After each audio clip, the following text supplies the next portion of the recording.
Hello mga kabotits, good morning sa inyo. Bago ako magkwento, tagusin muna natin to. Welcome mga ka-otits, panibago nating adventure.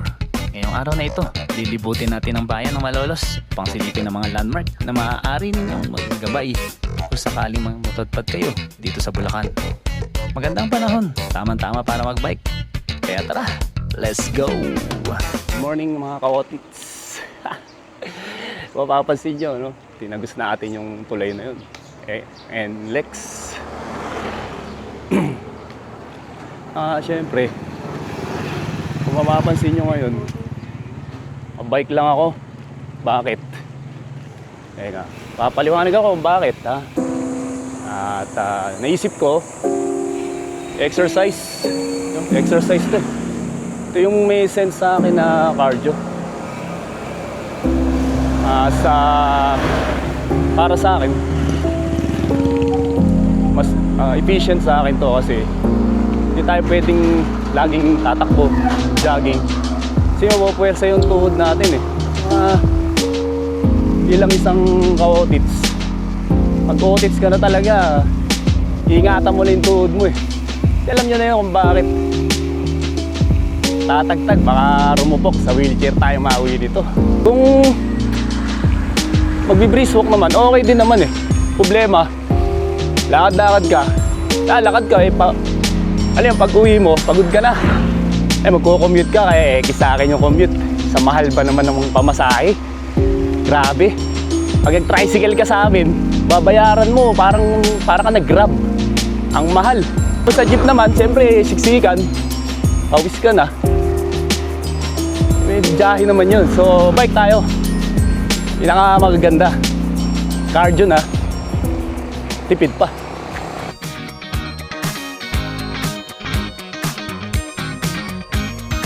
Nagpapasalamat nga pala ako sa Panginoon at binigay sa akin ng magandang panahon na ito upang magawa ang ganitong klaseng mga activities. Bike tayo ngayon, papunta rito sa Malolos. Unahin siguro natin yung Kapitolyo, no, saan ako nagtatrabaho. Looban tayo ngayon dumaan. Dito sa may pinagbakahan.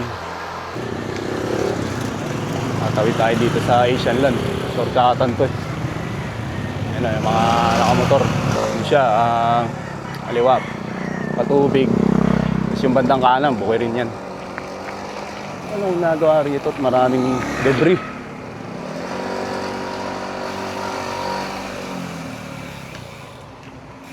So, may tarpaulin na. Ano nakalagay dito? Under construction. Yon, so pinapasok na natin itong Capitol Compound, no? Bungad sa'yo dito itong mga butika. Maraming butika rito kasi una natin dadaanan itong BMC, Bulacan Medical Center. Ito yung sentro ng pangkalusugan dito sa Capitol Compound. So yung una niyan, yung kanan, ER. Tapos itong mismong main, yung medical center. And ito sa kaliwa, yung kampo.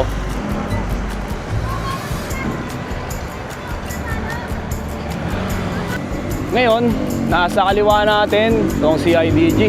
CIDG. Kasi ito commercial building to eh. Ito yung Boy Scout of the Philippines sa kanan. Kaliwa, itong PCSO. Yung kaliwa muna tayo para makita nyo na yung kung ano yung meron dito sa kaliwa. Tapos kakanan tayo. So dito sa kanan yung PDRMO. Ayan o, PDRMO. Sa kanan, kaliwa yung hiyas ng Bulacan. Ayan, dyan ginaganap yung mga event. Convention Center. Dito yung Comelec. Comelec to. Ito yung kanan, NBI. Nandito rin yung office natin. Ayan, dyan din yung Fire Marshal. Engineering's office. Sa kanan itong jail. So, babalik tayo, ikot tayo ulit. Doon naman tayo lulusot sa kanan kasi kumaliwa tayo eh.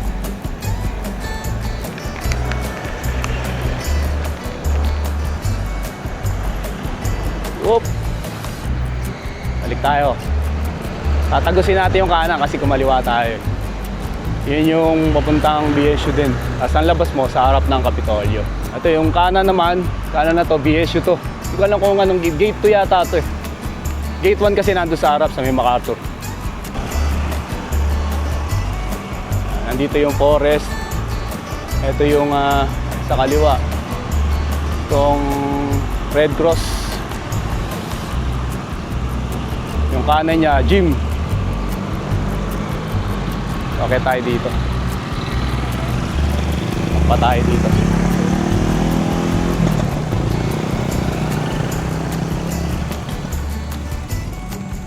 Yan.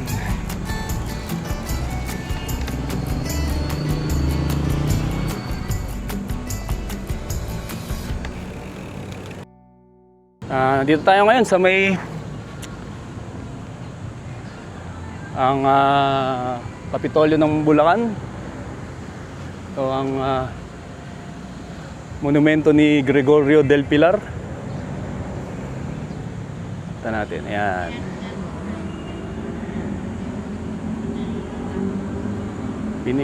Binigay ito sa una ba? Si Governor Aleo Santos. Yan yata yung anong gobernador eh. Aleo. Kaya yung Campo Aleo Santos. Ayan. So, ayan. Dalawa yan. Tsaka si Marcelo del Pilar. Gregorio del Pilar.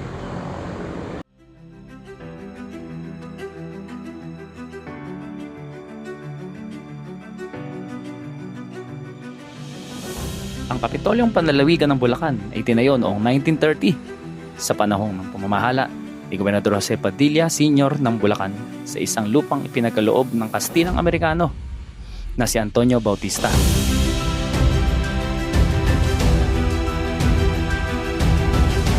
Ang Kapitolyo ay nawasak noong ika-200 pandaigdig, ngunit muling itinayo noong Hunyo 1950 sa ilalim ng panunungkulan ni Gobernador Fortunato Halil. Sinara ang gusali noong Agosto 2017 para sa isang malawakang pagsasayos at natapos noong 2018. So ayun, dito tayo ngayon sa Capitol compound dito sa pinakaharapan. So ikutin pa natin, meron pa dito eh. Turo ko sa inyo to kung ano to. Ito yung Capitol Gym. May graduation ngayon eh. KB Gym tawag dyan. Ito yung sa kanan yung mini forest. Park yan. People's Park. Ang ganun. May CR dyan, may kainan. Environmental friendly. Kasi ito yung RTC. RTC yan. Dito yung dulo, peso. Yan. Yung mga nag-a-apply ng trabaho, dito yan. Meron silang may re-refer sa'yo. Pasa ka lang requirements. At dito naman yung kumbaga livelihood training center. Yan. Agriculture office. Agriculture office. Itong ating museum. Yan, museum. Dito na yung MacArthur Highway. Papunta sa kaliwa, luwas ng Manila. Bayan Lex, Tabang exit. Ito namang kanan, papunta ng Kalumpit, Apalit, o Pampanga. Ito yung pangalawa sa landmark na pupuntahan natin ngayon. Itong munisipyo, yung Malolos Convention Center. Dito yung munisipyo, event grounds. Ako may mga food bazaar pa dito eh. Dito din yung Malolos Convention Center. Meron silang stadium dito, basketball stadium. Gate 1, ito yung gate 1, main gate ng BSU, Bulacan State University.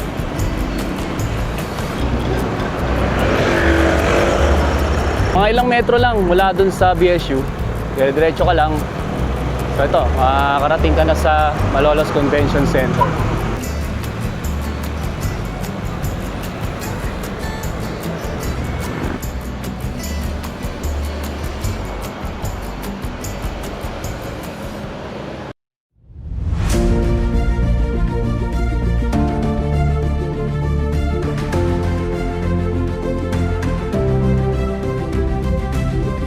Ang Malolos Sports and Convention Center ay isang 10 hektaryang pasilidad na matatagpuan sa kahabaan ng MacArthur Highway sa Barangay Bulihan, Malolos, Bulacan. Formal itong binuksan noong Hunyo 25, 2010 at nagtampok ng isang arena na may 5,000 upuan para sa mga palaro at malalaking kaganapan pangkultura. Dalawang court ng basketball. Yan. Dito kami minsan naglalaro pagka inter-office. Tapos nandun sa kanan, sa bandang dulo, yung Malolos Police Station. Kung inyong may pasalubong center din pala dyan, ha? Police Station ng Malolos. Ito na yung stasyon nila. Ayan, kulay blue na bakod.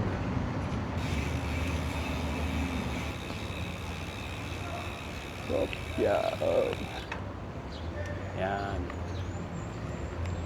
Yun nga. At tapos na tayo sa pangalawa. Dito na tayo ngayon pupunta sa pangatlong main landmark dito sa Malolos. Kung galing dito sa convention, lalabas tayo sa MacArthur, pupunta tayo sa kaliwa. Ayan, pumuntalay natin to. Susubain na natin to.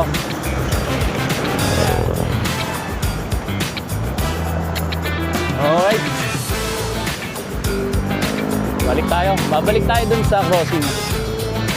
Pero yung shortcut tayo dito sa may likod ng La Consolacion University. Paghapon dito, pag uwi ng mga estudyante, matraffic. Sobrang traffic dyan. Siguro mga 2 kilometers to. Papunta dun sa third spot natin, which is yung Baraswain Church, sa historical na simbahan, kasi doon tinatag yung unang republika ng Pilipinas, si Emilio Aguinaldo. Dapat talaga, sabi nga nila, mga kwento, ang itong Malolos ang kapitolyo ng capital ng Pilipinas. Ito daw yun muna. Sabi sa ano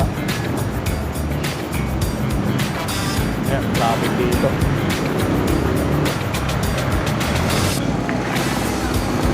Tayo sa biker, dali lang tayo lumusot sa mga ganyan.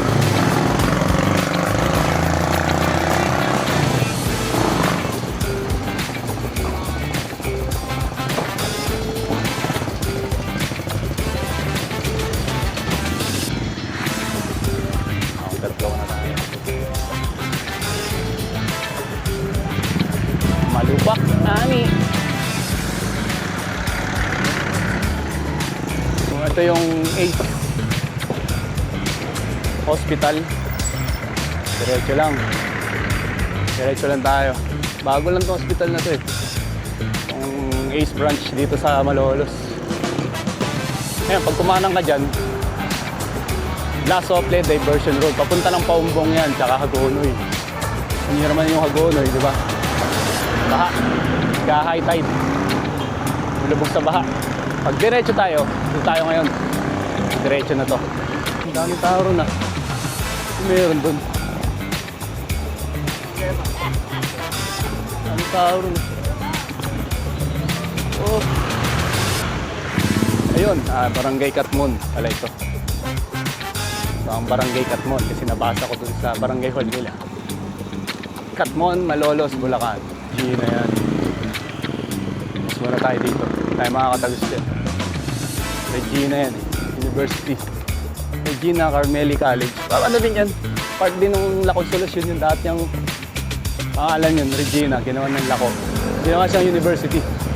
At dati Regina College lang. Carmeli College. So ito yung main road ng bayan. Tawag dito, Paseo del Congreso. papasin nyo, marami ng mga ano rito, mga makalumang establishmento. Pasok tayo dito.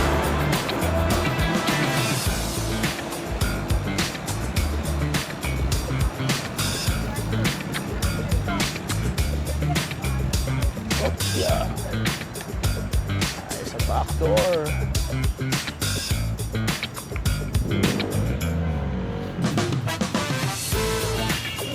Ito na yung barasway.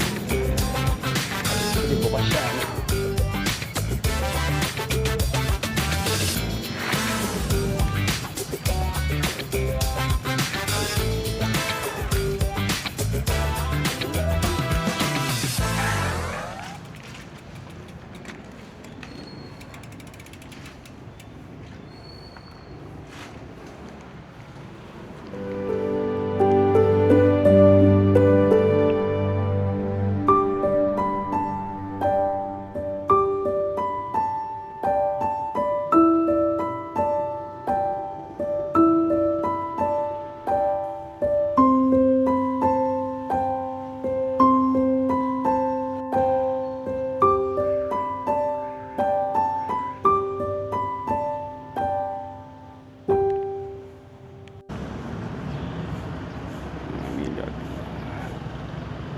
Fami.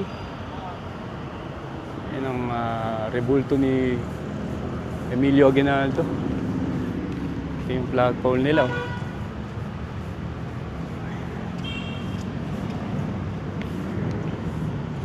Yan. Yan lako. At ito nga pala, ipapakilala ko sa inyo si Gregory. Ang ating bike na gamit. 27.5 siya. Large frame, tapos giant siya ang frame niya. Ayan, medyo, alam ko bago yung gulong nito eh. Ayan. So yun yung ginagamit nating bike ngayon, si Gregory.